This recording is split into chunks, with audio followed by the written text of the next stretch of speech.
Hi, my name is Phyllis Tarbox, and I'm with Above and Beyond Counseling Ministries. And I'm here to talk to you today a little bit about the Children's Deliverance Ministry.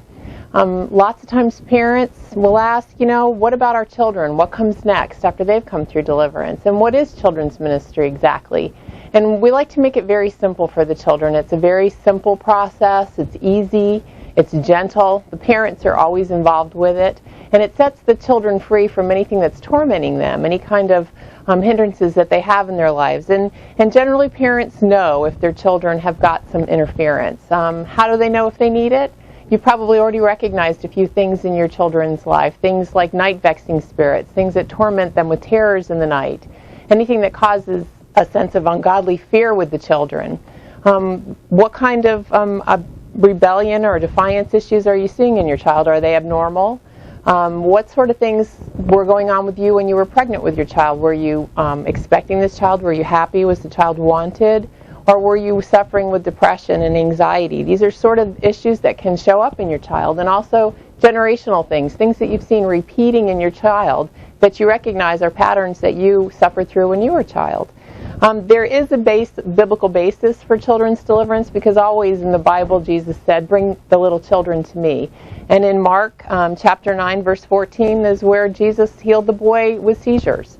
And again in Matthew 15:22 through 28 was the Canaanite woman who brought her daughter. And in both cases it was the parents' faith that was just recognized by Jesus when he said, "Your faith has healed your children," and he set them free, both times from demonic tormenting spirits. So we know that there is a biblical basis for it. And I'd like to go over just a little bit about the adult process that we use. It's set up in 5.5 sessions.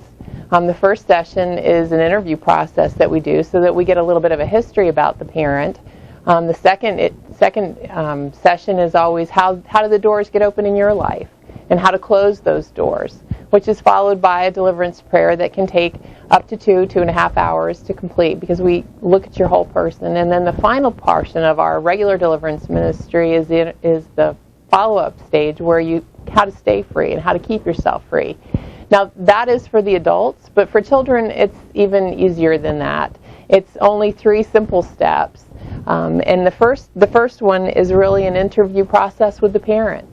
We spend a lot of time understanding what the parents have been seeing. We spend a lot of time encouraging the parents even before that first visit, that first interview, to really journal what you're watching, what you're seeing in your child that's been tormenting them, and bring that with you.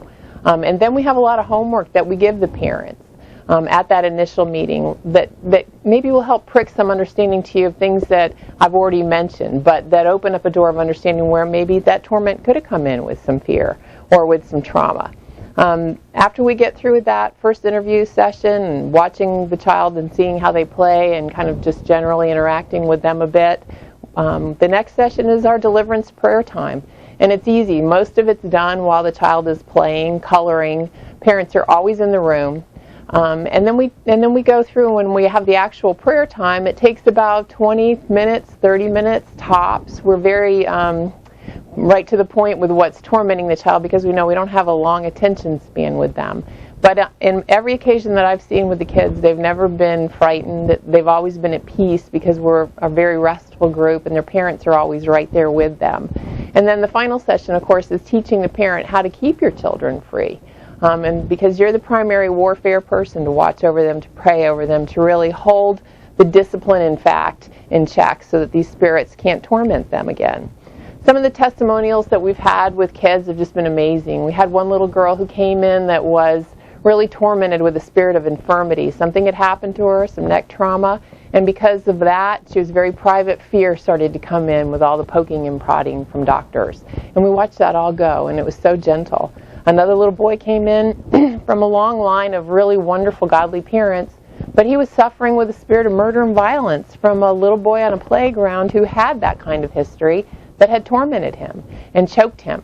And that spirit came onto him because of fear. It was an ungodly soul tie. So we can kind of go through some of that with you as well.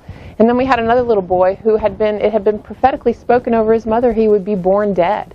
And he actually was born dead for 5 minutes. He did not breathe. So there was a lot of breaking of soul ties and legal rights that the enemy had already set up on that little boy that we were able to watch him get set free.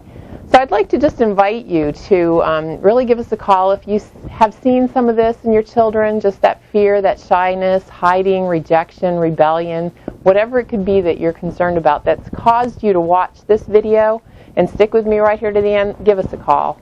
I will take time to talk to you, because Jesus' issue was, don't let those little children stay away, bring them in. So we just thank you for time today. Thank you for watching our video, and may God bless you.